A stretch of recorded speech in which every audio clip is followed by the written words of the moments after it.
여러분 반갑습니다. 디박스입니다. 오늘은 언제 봐도 마음이 따뜻해지는 색연필 일러스트를 가지고 와봤습니다. 이번 그림에서는 기본 브러쉬를 변형하고 또 새롭게 만들어 보면서 그림을 완성할 거예요. 특히 흩날리는 벚꽃을 순식간에 그려보면은 눈 오는 날이나 유채꽃밭 같은 그림을 그려야 될 때 응용할 아이디어가 떠오르실 거예요. 디지털 그림이어서 라인 드로잉을 명확하게 살릴 수 있는 장점을 이용해 보았습니다. 드로잉은 스케치에서 나린더 연필로 했어요. 균일하면서도 자연스러운 라인이 표현돼서 제가 가장 자주 사용하는 스케치 브러쉬입니다. 포도나무 목탄으로 가장 위아래에 위치해 있는 땅과 하늘을 채색합니다. 제가 늘 언급하는 것처럼 가장 멀리 있거나 가장 아래에 있는 개체가 레이어 가장 아랫부분에 자리 잡게 됩니다.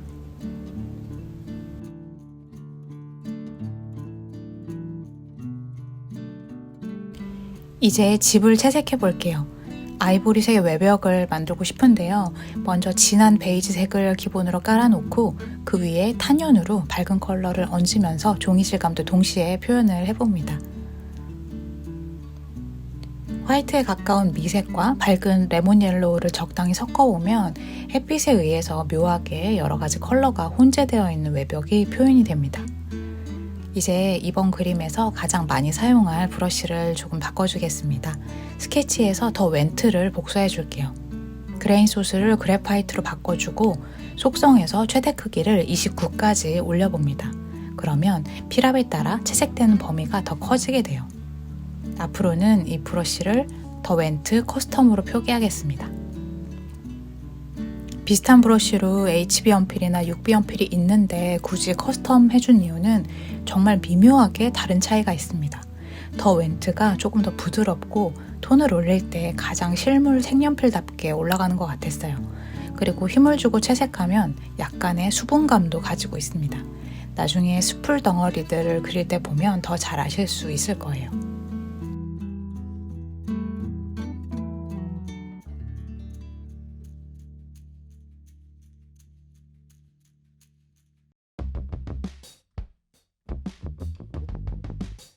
이제 페퍼민트를 변형해 보겠습니다.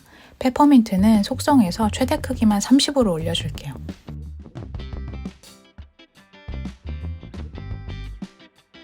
그리고 그림자를 표현해줄 브러쉬를 하나 만들어 보겠습니다. 플러스를 눌러서 모양 소스는 블러쉬로 선택하고 그레인 소스는 윌로우 그레인으로 선택합니다. 그 다음 그레인 특성을 텍스처화로 선택합니다. 이렇게 만든 브러쉬는 색연필 질감이라고 표기하겠습니다. 텍스처화로 선택했기 때문에 선택한 종이 질감을 그대로 가져오면서 필압은 약간 영향을 받습니다. 톤을 쌓으면 약간 수채 물감을 겹친 것처럼 표현이 돼요. 대충 잡아놓은 벚꽃 그림자 모양을 보면서 세세한 형태 신경 쓰지 말고 크게 질감만 얹어봅니다.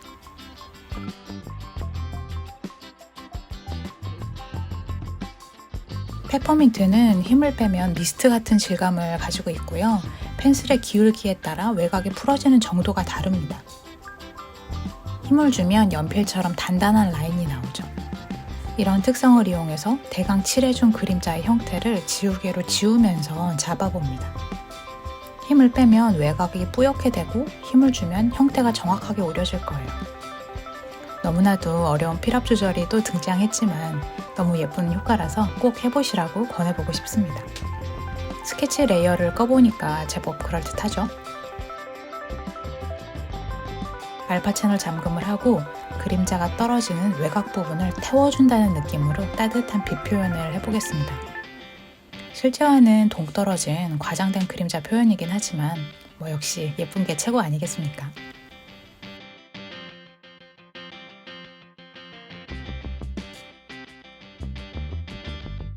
바닥에도 벚꽃의 그림자를 표현해 볼게요. 집 외벽처럼 대강 그림자 모양을 그려놓고 페퍼민트 지우개로 지우면서 그림자 형태를 잡아봅니다. 이럴 때는 벚꽃 사진을 검색해서 그림자를 보면서 그리는 것이 제일 좋습니다.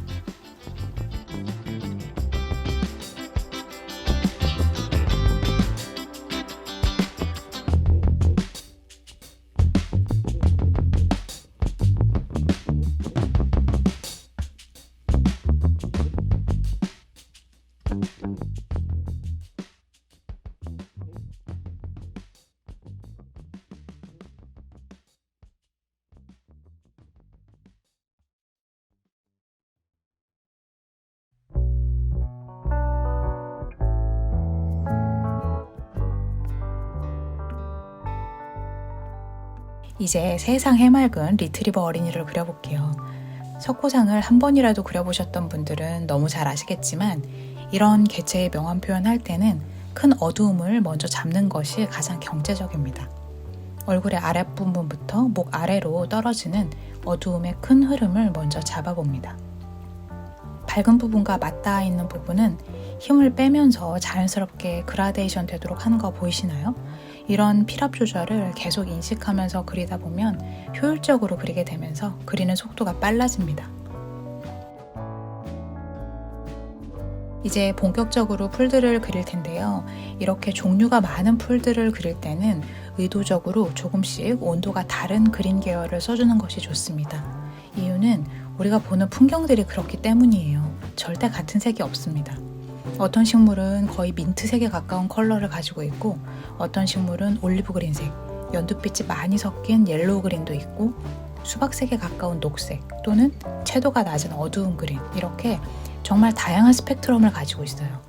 그래서 우리가 컬러를 선택할 때 이렇게 다양한 온도를 가진 그린을 풍성하게 배치해 놓으면 오히려 자연스럽다고 느껴질 거예요. 이렇게 잎이 많은 담쟁이를 그릴 때는 드로잉 할 때부터 제일 앞에 나와 있는 밝은 잎을 정하고 약간 크게 그려주세요. 그래서 그 잎들 뒤에 있는 공간을 한 톤 한 톤 눌러주는 겁니다. 한 톤씩 어두워질 때마다 더 좁은 공간을 눌러서 깊이감을 주시면 돼요.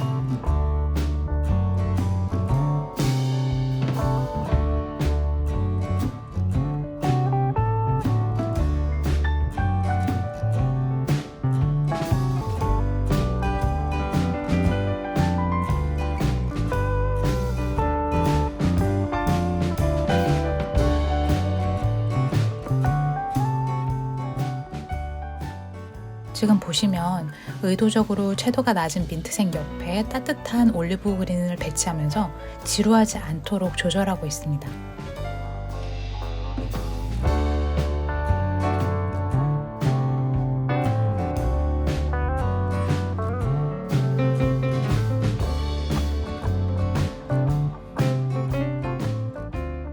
선인장은 우리가 물감에서 익숙하게 보았던 전형적인 그린이죠. 양 옆의 컬러와는 또 다른 그린입니다.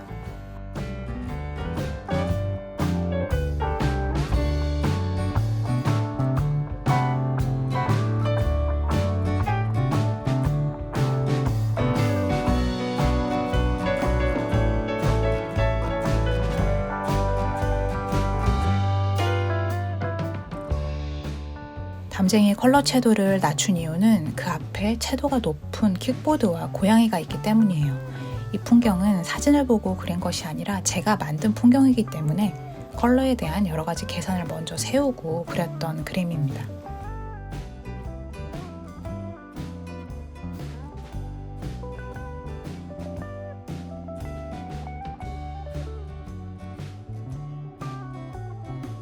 숲길을 걷다 보면 이런 식물들 참 많이 보이죠. 이런 덤불을 그릴 때는 사실 드로잉부터 계획이 세워져 있으면 편합니다. 지금 보시면 잎 몇 개는 크게 그려져 있고 나머지 잎들은 그리는 둥 마는 둥 대충 그렸어요.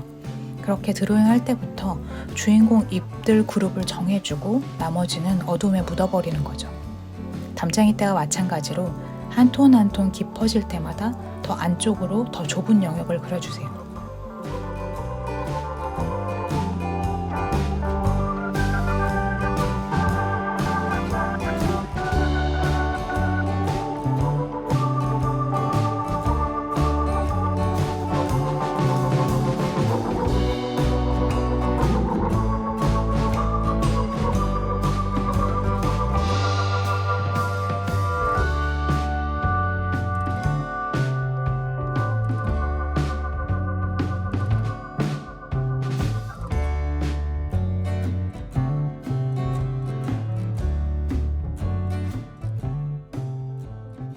이제까지는 그래도 앞에 있는 개체여서 잎도 하나하나 그려주었지만 뒤로 갈수록 덤불 한 덩어리를 전체로 묶어서 명암 표현을 해줍니다. 위에서 찍어서 잘 보이실지 모르겠는데요. 처음에 색을 넓게 펼칠 때는 거의 펜슬을 오른쪽으로 45도 정도 되도록 기울여서 그렸습니다. 힘을 빼고 펜슬을 기울여서 그리면 색연필을 갈아서 종이에 살살 칠하는 것 같이 채색이 됩니다. 이 사진을 보면 나뭇잎이 하나하나 보이는 것이 아니라 면과 암이 그룹이 지어져 있습니다. 어두움 안에 두세 단계의 톤이 있고 밝은 부분도 그렇죠. 뒤에 있는 나무일수록 이렇게 덩어리로 묶어서 채색하시면 훨씬 안정감 있고 빨리 그릴 수 있습니다. 보통 햇빛이 좋을 때 나무들의 명암이 그룹화가 잘 보이는데요. 빛이 좋은 날 가로수나 동네 나무들 사진 많이 찍어보세요. 관점을 가지고 관찰하고 또 관찰하면 결국 손으로 감각이 내려오게 되어 있습니다. 저는 이 그림을 그리면서 예전에 감명 깊게 봤던 영화가 많이 생각났는데요. 혹시 오두막이라는 영화 보셨나요? 가족 여행 중에 사랑하는 막내딸을 잃고 나서 자신을 짓누르는 감당할 수 없는 슬픔 때문에 엉망이 되어버린 한 아버지의 이야기입니다. 그렇게 하루하루 버티듯이 살아가는 주인공 맥에게 의문의 편지 한 통이 도착하게 돼요. 그 편지는 오두막으로 초대하는 정체불명의 파파로부터 온 초대장이었죠. 그렇게 오두막에 도착하고 신비로운 세 사람을 만나면서 꿈인지 현실인지 모를 마법 같은 일들을 만나게 되는데요. 그 중에 제가 가장 좋아하는 장면은 정원씬입니다. 세 사람 중에 한 사람인 사라유가 정원을 가꾸는 일을 도와달라고 부탁합니다. 딱 봐도 아무도 관리하지 않는 버려진 듯한 넓은 정원이었어요. 내키진 않지만 맥은 꾸역꾸역 독초를 뽑아내면서 정말 엉망이라고 생각합니다. 사라유는 그런 맥에게 이곳은 정말 아름답죠. 야생적이고 멋지고 완벽하게 진행 중이에요 라고 말합니다. 그렇게 카메라 시점이 맥의 좁은 시야에서 탑뷰로 바뀌면서 어지럽기만 하던 정원의 전체 모습이 보이게 됩니다. 혼란스러워 보였던 정원은 그 나름대로의 무늬를 형성하면서 아름다운 꽃들과 독초를 품고 살아 숨쉬고 있었죠. 여러 가지 식물을 그리게 돼서인지 오두막의 이 장면이 참 많이 생각났던 것 같아요.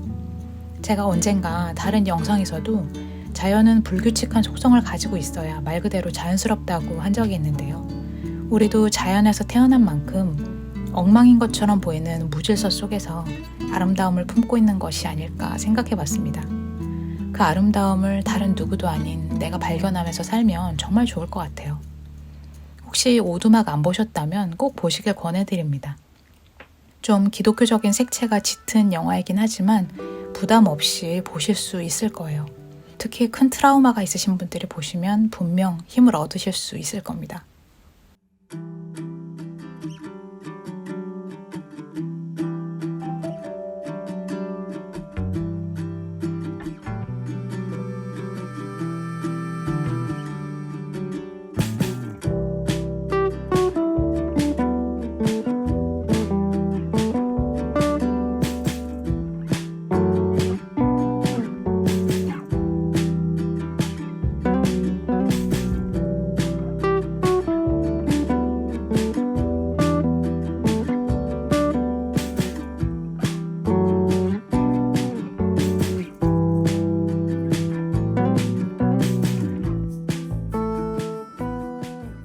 이제 벚꽃을 그려볼까요? 벚꽃은 하르츠를 변형해서 그려볼 거예요. 하르츠를 복제해서 모양 소수는 블로치 1으로 바꿔주시고 분산 29, 카운트 지터는 11로 바꿔봅니다. 획격률에서 간격은 14, 지터는 142, 속성에서 최대 크기를 502로 바꿔주세요. 브러쉬 이름은 하르츠 벚꽃으로 하겠습니다. 이렇게 열심히 뿌려주면 정말 순식간에 벚꽃이 완성이 되죠. 벚꽃 사진을 보면 이렇게 군데군데 꽃들이 뭉쳐 있어요. 그런 특성을 생각하시면서 하늘이 군데군데 보이도록 꽃을 만들어 보세요. 화이트, 연핑크, 핑크 이렇게 세 가지 톤으로 뿌려보면 꽤 그럴듯한 벚꽃이 연출될 거예요.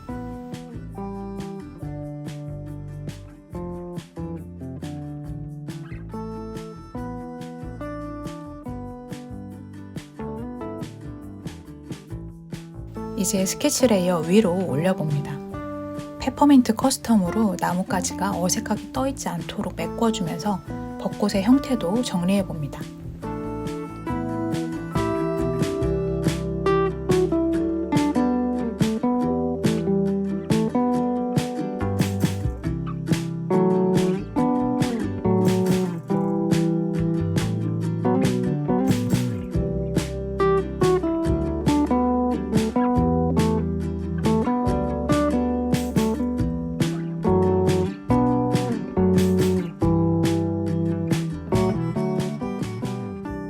뒤에 있는 나무들은 브러쉬 크기를 줄여서 꽃잎 입자를 작게 만들어 줄게요.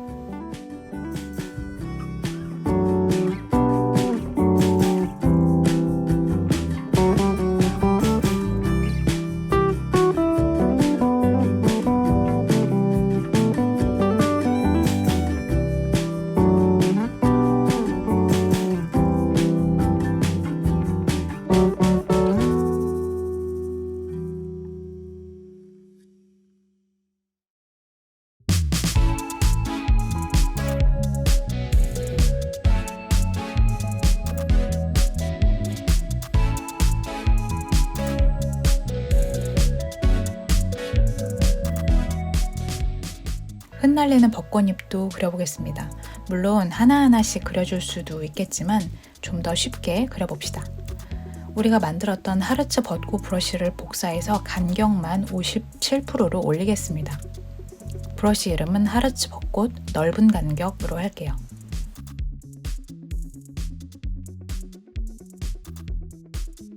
그러면 단번에 흩날리는 예쁜 벚꽃잎들이 그려집니다.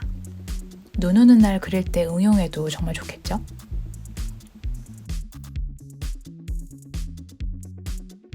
이제 정말 신나는 마지막 비표현 시간입니다.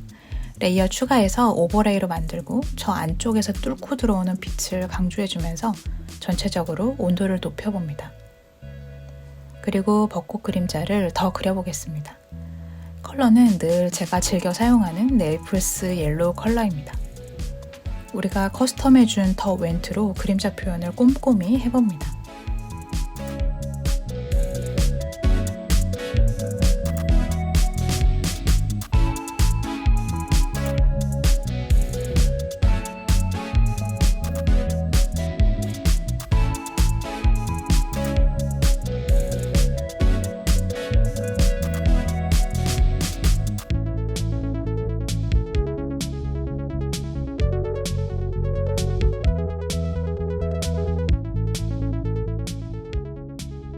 꼭 손에 잡고 싶은 봄날의 풍경이 완성되었어요.